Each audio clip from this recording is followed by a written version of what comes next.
Hi, my name is Pearl and I'm 32 years old. And although I rarely think about describing my life out loud to someone, today for some reason, I wanted to present everything as it is, without embellishment, without self-deception, just calmly and honestly. I work as an accountant in a medium-sized trading company, where everyday life stretches with the same rhythm, where spreadsheets become something like a landscape in which I spend most of my waking time.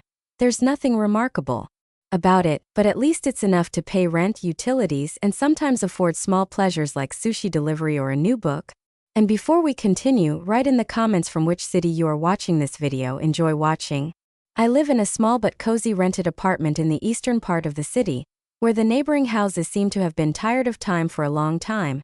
And the streets know me by sight. Everything is cramped and familiar here. The same grocer on the corner, the same dog on the balcony opposite, the same rusty bicycle chained to a pole since I moved in here. Every other Saturday, with almost no exceptions, I pack myself up and go to my parents' house for dinner.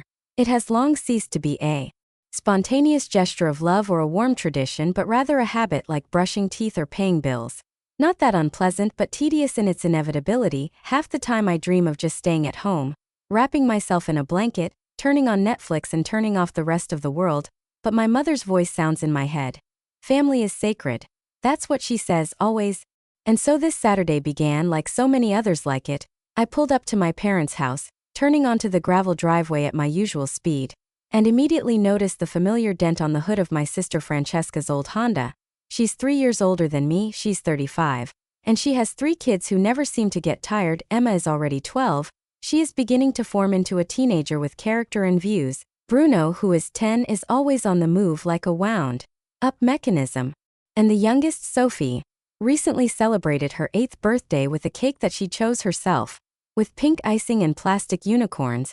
They're cute kids, don't get me wrong, but being around them means constantly keeping your attention on edge, as if you were a dispatcher on the runway and they were airplanes, always ready to take off or collide. Francesca, my sister, has been divorced for 2 years, and since then her life, to put it mildly, has been a series of spontaneous decisions, not always logical but always passionate. Our parents pay half of her rent, and I pay the other half. And although it's not a burden for me to help, especially children who are innocent of anything, sometimes in silence I wonder if we're taking on too much. Maybe if there had been less help, she would have tried harder?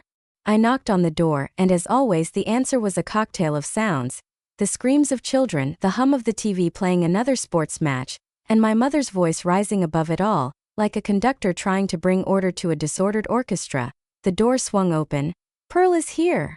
my mom exclaimed, and immediately pulled me inside. She is 58, and despite her age, she still works part-time at the local library, where she knows everyone by name, and where she experiences every incident either as the end of the world or as the beginning of a new era. She has no middle ground. Dad, who is 61, recently retired after many years at the post office and now lives in an armchair in front of the TV, fighting pressure and arguing with commentators. "Hi, kid." He nodded without taking his eyes off the screen. "How's work?" "It's the same as before, the numbers are honest and people are trying to deceive them." He chuckled, pleased with the joke, and returned to his football. I headed to the kitchen, where Francesca was just trying to detach Sophie from Bruno's hair. And Emma, as if detached from the world, was sitting at the counter and flipping through her phone with the air of a person who had experienced something much more serious than the current chaos. Francesca was one of those women who could look good even in her pajamas, with her hair pulled back in a hurry and a tired look. Her natural beauty always played into her hands, and she knew it. Her eyes, bright blue, expressive, were able to ask, accuse, seduce and convince, often at the same time. She lived as if the whole world owed her sympathy and sympathy. After the divorce, Francesca set herself the goal of finding a new life partner, and since then she has been going on dates regularly, leaving the children to those who are at hand, most often to me. Not a week goes by that she doesn't show up at my place in the evening, all in a hurry, with a guilty smile, with that expression on her face that says, "Of course you will refuse, but if you refuse, you will be a bad person." "Hello, Perla," she says hesitantly. "I know it's at the last minute, but I have a meeting and I really have no one to leave the kids with, and what should I do? To say no and feel guilty in front of the nephews I love? So I cancel my evening plans again, order pizza, put on comfortable pants, and step into the role of a babysitter judge educator. Emma quietly retreats into herself. Bruno and Sophie turn the apartment into an obstacle course. They argue, they fight, they put on real performances, and all I have to do is pick up the pieces of my remaining patience. Francesca returns around 11, looks out of the darkness of the entrance and says softly, "You are the best sister in the world. I do not know what I would do without you." She picks up the sleeping children and carries them off into the night. And all I have to do is exhale, pick up the scattered toys and think again about why I always say yes. It always gets worse on weekends, as if Saturday itself, with its quiet mornings and lazy sunshine, turns into a trap from which I cannot escape without loss. Francesca and Mom, as if by agreement, decide that they suddenly have an urgent need to go grocery shopping, buy winter shoes for the children, find new curtains for the living room, or just air out, as Mom says, and somehow I have to spend the whole day with 3 children again, who are they still don't know how to sit still for a minute. No one asks if I can, if I want to, if I've made plans for myself, or if I've even counted on a couple of hours of silence. The phone just rings and Mom's voice informs me that they'll be by in half an hour. If they didn't ask, they told me. It's as if by default it's assumed that I have no business of my own, no desires, no personal life, as if I'm the furniture in their schedule, always available, always trouble-free. I've tried to talk about this before, at first gently, carefully choosing words, trying not to offend so as not to cause drama. I said, "Francesca, I need some personal time too. I'm getting tired. I work all week just like you." Or, "Maybe we should make up some kind of schedule so that I can at least know in advance when you're counting on me."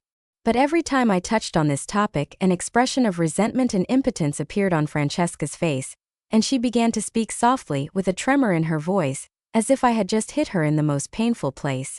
"You have no idea how difficult this is, being alone with 3 children without support. I just want to find someone who can be a father to them, give them a normal family."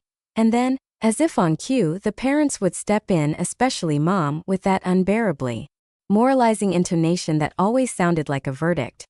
"Family comes first. Are you so selfish that you don't want to help your sister who is going through such a difficult time right now?" She's selfish, that word was like a splinter in my skin, and I couldn't get it out or forget it. I'm selfish, as if all my efforts, help, wasted evenings and thwarted plans meant nothing. But today it was different. There was something in Francesca's tone, in her walk, in the way she pursed her lips as she served the children food, and the way she exchanged glances with her parents, as if everyone at the table except me already knew what was going to happen. We had just sat down to dinner. The food hadn't had time to cool down yet, but the atmosphere was already tense, like before a storm. Francesca cut the stew on her plate with a slightly theatrical regularity, as if she were rehearsing a gesture. "So," she said, and the parents immediately turned to her, as if they were waiting for the signal, "I have some news." I felt the muscles in my shoulders tighten, although I didn't know what she was going to say yet. I just felt a familiar premonition. There was going to be a request, a demand, an obligation that couldn't be dismissed. "I've met someone," she continued, looking at everyone in turn. "His name is David and he's really great. We've been dating for about 3 weeks now. I know it's early days, but I feel like it could be something serious." Mom immediately beamed. "That's wonderful, darling. God, I'm so glad." Francesca nodded, her eyes sparkling. "It's not the same as the ones before. He's stable, he has a good job, he's a serious person and wants a real relationship." I was silent, watching her, beaming, flip through the pages of her new romantic chapter. I was waiting for a catch. This is always the case with Francesca. Joy never comes alone. It is invariably followed by a burden of responsibility, which she shifts onto other people's shoulders with the same grace with which she puts on her favorite gray sweatshirt, the one in which she looks especially touching. "The only thing," she continued, glancing at the children, who by this point had already started making a culinary carnage out of lunch, "I haven't told him about the kids yet, not about Emma, not about Bruno, not about Sophie. I just want to make sure that David and I are really serious before we involve the kids in this. That's all." A pause, a harbinger of a storm. I wasn't even surprised when she added, "David invited me to spend the weekend with him. There's a mountain resort 2 hours away, and he's rented us a cabin. We'll leave on Saturday morning and come back on Sunday evening." I already knew where this was going. I knew it at first sight. And I need someone to look after the kids. My fork was halfway to my mouth. I put it down, feeling not anger rise inside. No, not even fatigue, but deep, heavy disappointment. "Francesca, I can't. It's Amy's birthday this Saturday, my best friend. We've been planning this for a month. I've already bought a gift. I've chosen a dress. I've thought of everything." There was silence. Even the children froze, as if they sensed that something important was about to happen. Francesca opened her mouth to protest, but her mother beat her to it. Perla, darling, your sister is more important than some friend's birthday. Some kind of girlfriend? I felt my throat tighten, but my voice was clear. Amy has been my best friend since college, the only person who really knows me. I'm tired of being a babysitter every time Francesca has a new hobby. Francesca's eyes filled with tears. I can't believe you're acting like this. I'm a realist, I interrupted her, no longer holding back. I look after your kids twice a week. I'm paying half of your rent. When will I have my own life, Francesca? Mom, pursing her lips, said sharply. You're selfish. Your sister is trying to establish a personal life. Maybe she should start with the truth. Tell David that she has 3 children rather than telling lies. Francesca's face turned pale, then red, and without saying a word, she jumped up, grabbed her purse, gathered up the children's backpacks, yanked Sophie out from behind the table and practically dragged all 3 of them out the door. Sophie was crying, not understanding why everyone was shouting, and Mom was angry. I heard the car door slam, the engine started, and there was silence in the house, in which only the ticking of the grandfather clock could be clearly heard. Are you happy now? My mother asked, her voice as cold and even as ice. She's a single mom, she's going through a difficult time, and you only think about yourself. I looked at her and was silent because I knew that whatever I said would be wrong, and then she added, family comes first, as a verdict. Okay, I said then, looking tiredly at my mother, who was sitting across from me with stubbornly compressed lips, as if she had just won an argument to which she appointed herself as the judge. If you care so much about Francesca's personal life, then please yourself and look after Emma, Bruno and Sophie on the weekend. Mom immediately leaned back in her chair, throwing her arm over the armrest and putting on a pained expression that I already knew by heart. It was the same face she used whenever the conversation went into an uncomfortable channel for her. I can't do this, she said, and her voice, taut as a string, sounded almost reproachful, as if I had just demanded something inhuman from her. My back has been hurting all week. I threw it out when I was moving the bookshelf in the living room, and besides I have blood pressure problems again. Dad, without taking his eyes off the newspaper, muttered. The doctor says I need to avoid stress, and I'm sorry, Pearl, but 3 kids for a whole weekend is too much, too much. They continued in the same vein for another good 20 minutes, alternately or simultaneously, as if they had rehearsed it in advance. They rubbed guilt into me, they hurled accusations at me, as if I were not a family member, but an external threat, an indifferent observer refusing to save a sinking ship. I was being selfish. It sounded like a refrain. I was ungrateful, as if I had grown up in luxury and was only doing what I demanded. I didn't understand what real responsibility was, as if my bills, my job, my life meant nothing. Francesca, according to them, sacrificed everything for the sake of the children, and you see, I can't sacrifice one evening for her to finally find her happiness. By the time they finished their speech, I felt like I'd been hit by a truck, or at least like I was floating on the wreckage of my own emotions, surrounded by a storm of accusations. But it was my parents, the ones who were supposed to be my backup, my unconditional acceptance, my support when I feel broken. But that night they made a monster out of me, because I wanted to go to my friend's birthday party. Okay, I said, looking at the empty plate where the gravy from my mother's stew had dripped a second ago. Good, I'll keep an eye on them. Mom immediately broke into a smile. Her voice became soft again, almost sugary. Oh darling, this is wonderful. I knew you wouldn't let me down. You're such a good sister. I nodded and said nothing. A few days later, when I got home, the first thing I did was dial Amy's number. Hi girl, how are you? She sounded happy, and that only made me feel worse. I won't be able to come tomorrow night, family circumstances. There's a little pause on the other end, and then, oh no. Is everything okay? I swallowed. Yeah, we'll be. I'm sorry, I know how much effort you've put into planning this, she sighed, but in a restrained kind way. Don't worry about it, there will be other birthdays. But when I hung up, I couldn't let go of the thought. Would there be other friendships if I chose other people's needs over and over again, sacrificing my own? Saturday morning came too fast, as if the night had disappeared in an instant. At exactly 9 o'clock in the morning, the door to my apartment burst open, and Francesca flew in with 3 bags, 2 backpacks, some kind of lunchbox bag, and a smile as wide as if she had just won the lottery. You're just a lifesaver, she said, kissing me on the cheek, already putting the bags on the floor. I've packed everything. Enough clothes for 2 days. There are snacks in Emma's bag, and yes, Bruno may need an inhaler if he gets too excited again. Thank you, Perla, I knew I could rely on you. The children ran in after me, shouting at each other. and a minute later my quiet apartment was filled with sounds, smells, and chaos. The weekend was a nightmare, not just exhausting. No, they were a real test of strength, a test of my boundaries, my nerves, my ability to keep face. Bruno and Sophie quarreled almost non-stop. Each of their arguments escalated into screams, blows, accusations, and I felt like the captain of a sinking ship who didn't even know which way to sail. Emma, usually reserved, was this time annoyed, withdrawn, and clearly angry at her mother. At me, and at the whole world, and every 20 minutes she asked when her mother would finally be back. They didn't like anything I cooked. The pasta was too soft, the eggs were a strange color, and the juice wasn't what they were used to. They complained about boredom, the heat, the lack of internet, and at some point I found myself just standing in the bathroom with the door closed, doing nothing but breathing and looking in the mirror. On Sunday afternoon, when I was making simple sandwiches in the kitchen, hoping that at least the snack would go smoothly, I suddenly heard a crash from the living room, such that my heart sank into my heels. I ran in there and saw a crack across the screen of my new TV, the one I'd been saving up for almost 6 months. Bruno stood with the remote control in his hands, eyes full of tears. "I didn't mean to," he sobbed. Sophie pushed me, and the remote flew out of my hands.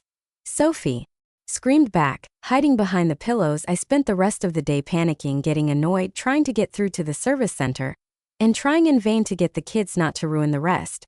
Francesca returned around 8 o'clock on Sunday evening, radiant, with her hair smelling of mountain air, wearing a new sweater and walking lightly. "How did it go?"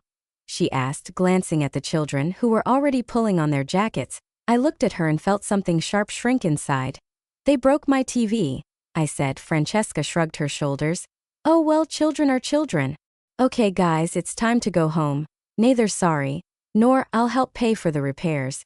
Not the slightest regret, she just picked them up and left, leaving me in the apartment, where the smell of spilled apple juice had eaten into the carpet, and the TV screen, cracked diagonally, reminded me of how easily my desires always turn out to be the last on the list. It's been a few weeks. I fixed the TV, and it cost me $300. I worked off all the missed hours at work, tried to get back to my usual rhythm, pretended that nothing had changed, but one day in the grocery store, among the shelves of pasta and sauces, I accidentally bumped into Sarah. Sarah is Francesca's friend, but over the years we have become close, and she has become one of the few who saw everything. My fatigue, my concern, my silent yes. She looked a little tense. "Pearl," she said, and there was something cautious in her voice. "I have something to tell you. I probably shouldn't, but I think you should know." I felt my heart tighten. "What?" I asked. Sarah looked around, as if afraid that someone would hear. "Yesterday I had coffee with Francesca. She told me about her plans with David." I frowned. "What are your plans?" Sarah hesitated and then said, "She wants him to move in with her, but I still haven't told him about the kids." "What do you mean?" I asked Sarah, although anxiety had already gathered inside me, dense as the night before a thunderstorm, and I seemed to know in advance what would follow her next words. "She's planning to send Emma, Bruno, and Sophie to live with you for a few months," Sarah replied, as carefully as if she were casting a spell that could awaken a demon, "until she can help David come to terms with the idea of having children." I stared at her, not believing what I was hearing, and not because it sounded implausible, but because it was too familiar, too in character for Francesca to be a lie, and therein lay the tragedy of the moment. "What does she want?" I asked, even though I already knew the answer inside, because this was exactly the scenario I was afraid of even before it was voiced. "She thinks they can be taken care of during the day while you're at work," Sarah said, looking away as if she was ashamed to say those words out loud. "If necessary, you can hire a babysitter." She said you wouldn't mind because you don't have any children of your own. I felt a heat building up inside me, not even anger, but some kind of boiling mixture of pain, fatigue, and complete incomprehension. How could she even think such a thing? A babysitter that I would pay for? I asked slowly, trying to keep my voice steady. "Well, yes," Sarah nodded. She said she'd have trouble making money if David moved in with her. I thanked Sarah, trying not to let my emotions get out, somehow managed to get through the rest of the shopping and went home, but all I could think about in the car, in the elevator, even standing at the sink and sorting through the grocery bags, was this crazy, selfish and shameless plan of Francesca, to dump her on me, children, for several months without warning, to make me pay for their care, to lie to David about their existence, as if they were some kind of inconvenient detail that could be temporarily removed from the picture. How could she even think about it? How could I believe that this was normal? That I'm not a person, not a woman with a life of my own? but just a reliable aunt, an endless resource, a safety net, a babysitter, a sponsor, and a silent witness to her manipulations? After Sarah told me about it, I couldn't sleep for almost 2 days. Every time I closed my eyes, I saw pictures from a possible future. I come home after an 8-hour day at work and find 3 tired, hungry, noisy children who have been waiting for me day after day for months. I cook dinner for them, check their homework, calm their moods, and pay for a babysitter I can barely afford because Francesca and David are playing the happy childless couple. I even started imagining calling her, shouting into the phone, calling her crazy, coming to my parents' house and telling them everything I thought about their adorable daughter, about this series of her selfish actions, about how they covered up her irresponsibility at the expense of my time and my efforts. But then I realized it wouldn't do any good if I had made a scene. They would have done what they do best again, turned everything into an accusation against me. Mom would cry, remembering what poor Francesca has to go through.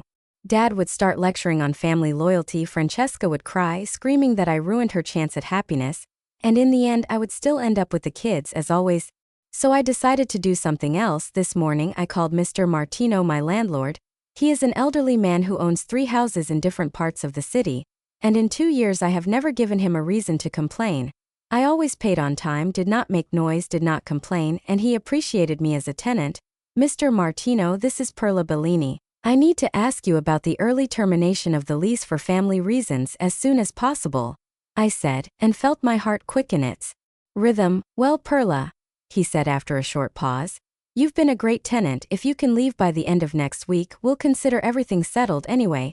I have an interested person who has wanted this apartment for a long time.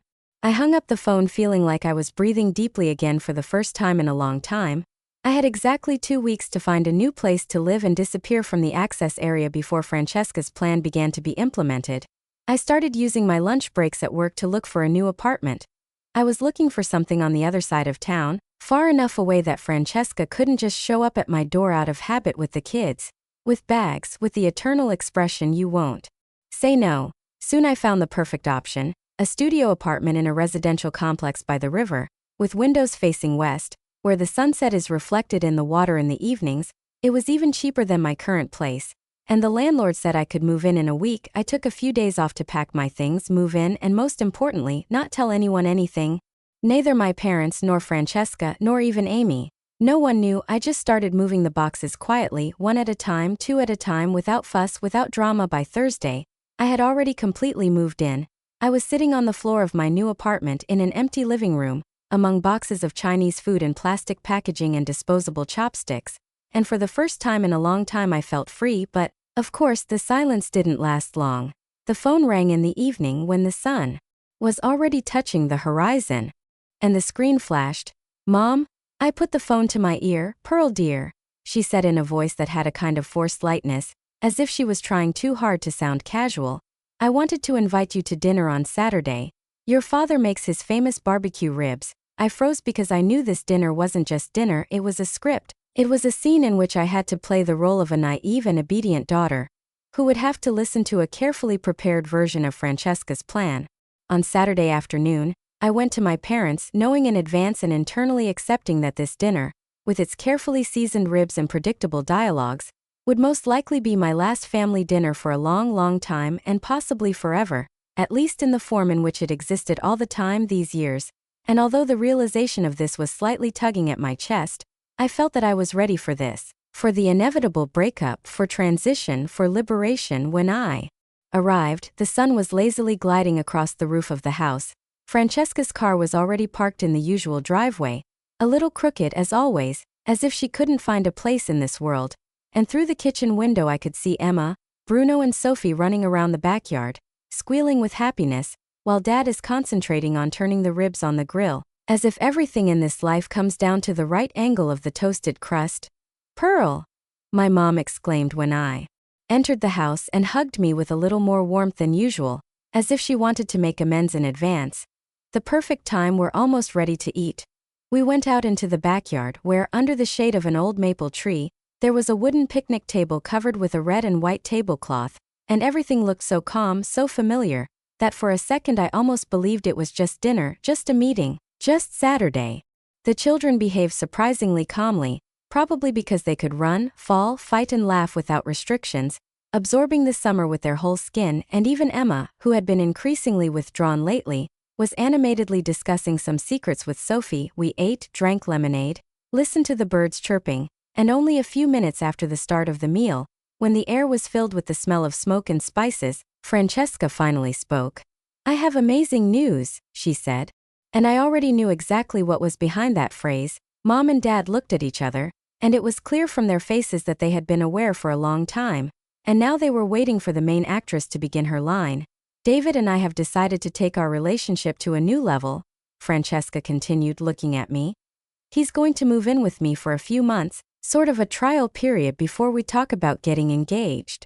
"This is wonderful, dear," said Mom, beaming with such delight, as if it were not about an adult man moving into an apartment with 3 children, but about winning the lottery. "The thing is," Francesca continued, cocking her head a little to one side and squinting, as if trying to look especially gentle, "that he's not ready to fully immerse himself in family matters yet, so I thought maybe Emma, Bruno, and Sophie could stay with you for a while, just until David gets used to the idea of having children." I nodded and continued to eat the ribs slowly with ostentatious attention to each piece as if tasting wine. "It will only last a few months," Francesca added. "And I know you'll need help during the day while you're at work, so I thought you could hire a babysitter. I mean, you don't have children of your own, so you have more flexibility with money." I was still nodding and still eating, not saying a word, not asking a single question, not showing a single emotion. "As soon as David sees how good I am at relationships, he will be ready to meet the kids and become their stepfather," she continued, beaming. "It's perfect for everyone," Mom connected as if on cue. "We think this is a great opportunity for Francesca to secure her future. And the children enjoy spending time with you." Dad nodded and added, "This is really important for Francesca's happiness. This may be her chance to give her children a real family." I finished the last piece and carefully wiped my hands with a napkin, put it aside, and looking directly at my sister, asked, "When did you think about it?" "Well," Francesca drawled, slightly confused, "I was hoping maybe next Saturday. David's lease expires at the end of the month, and we want to start all over again from a clean slate." "Next Saturday, that is, in a week?" I clarified. "Exactly," she nodded. "I know it won't be for long, but you're so good with kids and you don't really have anything else to do." I smiled softly and warmly. "That sounds good." Francesca's face flushed with joy. She literally beamed. "Really? Oh my God, Pearl, thank you very much. It will change everything for us. The kids will love living with you, and David will love me without any distractions." After dinner, I helped clear the table, washed the dishes, and loaded the dishwasher, while Francesca told me which curtains she was going to hang, how she wanted to repaint the walls, and replace all the rugs to make the apartment look more grown up. That is, without children's drawings, stuffed animals, and sticky prints on the furniture. "I'll bring them back on Saturday morning with everything," she said, pulling another plate out of the sink. "They'll need school uniforms, books, shoes, everything, because they'll be staying with you all week, sure, and I'll give you money for a babysitter as soon as David and I get settled." "Of course," I replied with the same calm smile. When I left that evening, Francesca hugged me as tightly as she hadn't hugged me in the last few years, not even on birthdays or Christmas. "I love you so much, Pearl," she whispered in my ear. "You're saving my life." I got in the car, started the engine, and drove back to my new apartment, which none of them even knew existed, and I was smiling all the way. Saturday morning was going to be really interesting. On Saturday morning, I woke up in my new apartment, in a quiet, still unfamiliar, but already my own space, where everything was in its place, where no one made any noise, did not pull me, did not break the equipment, did not require food or attention. I made strong coffee, sat by the window, and holding a warm cup in my hands, watched the morning mist slowly rise over the river. I knew what was going on in the city. I knew that at exactly 9 in the morning, Francesca would knock on the door of my old apartment, dragging with her 3 children, a mountain of things, backpacks, bags, boxes filled with books, dolls, shoes, and dreams that no one asked. Perhaps she will be excited, perhaps pleased with herself, perhaps even happy, thinking that she has finally managed to get rid of an extra burden from her shoulders. And now a man will enter her life, unaware that his chosen one has not only a past, but also 3 children, whom she has decided to forget about, just for a while, for the sake of the future, which she thinks is true love. My phone rang at 9:15 a.m., right on schedule, as if on cue, as one would expect from someone accustomed to believing that the whole world must revolve around her own plans. A name appeared on the screen, Francesca. I looked at him, pressed my lips together a little, transferred the call to voicemail and returned to my coffee, slowly taking sips, listening to the light morning rain gently tapping on the glass of the window. As if nature echoed my calm at 9:20, the call was repeated at 9:25. Again, but I had already turned off the sound, putting the phone on the windowsill with the screen down. Not wanting to see or hear a single notification by 10 o'clock in the morning, the screen was littered with numbers, 12 missed calls, 15 messages. I finally decided to open them, if only to make sure that everything was happening exactly as I imagined it. "Where are you, Perla?"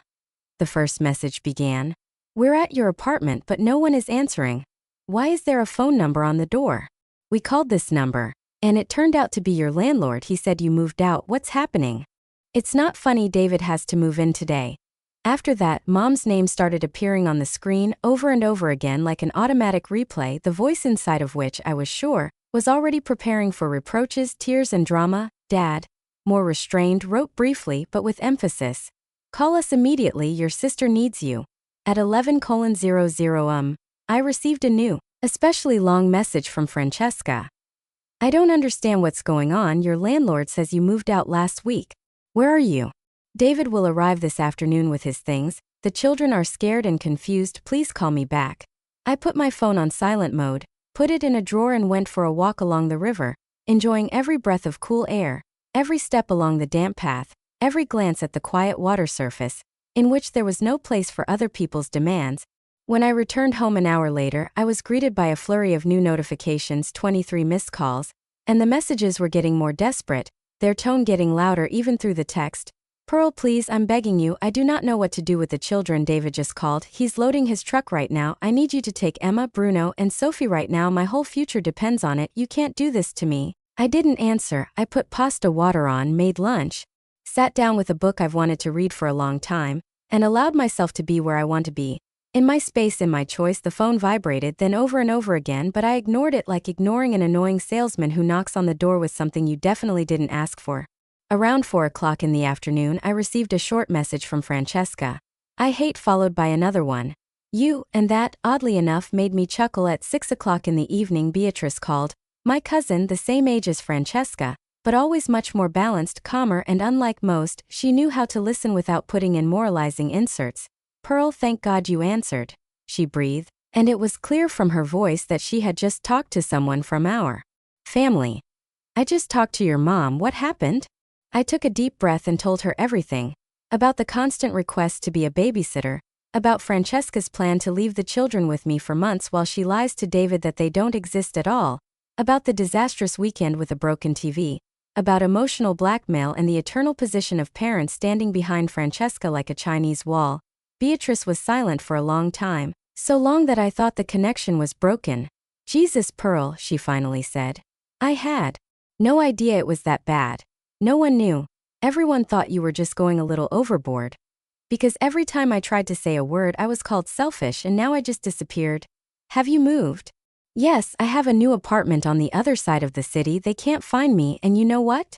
I don't want to be found. So what now?" "I don't know, but I know exactly what won't happen. I won't become a free babysitter for Francesca again." "Well done," Beatrice said softly, but with firmness. "Honestly, well done. It's been 2 weeks. I was busy with my life again, rebuilding my habits and finding lightness instead of emptiness and solitude, when suddenly I got a call from Beatrice again. "You won't believe this," she said on the other end. "I found out what happened to David. When Francesca couldn't bring the kids to you, she didn't have a plan B. David arrived in his truck, ready to move, and there were 3 children standing outside her house, whom he had never heard of before. He had to admit that. She had been lying to him for months. He got angry, uploaded everything back and left. I wasn't surprised. I just felt a slight, barely perceptible sadness, not for Francesca, but for the children, who as always found themselves between lies and the truth, between adult games and real life. They don't deserve to be a dirty secret. How does she take it?" I asked.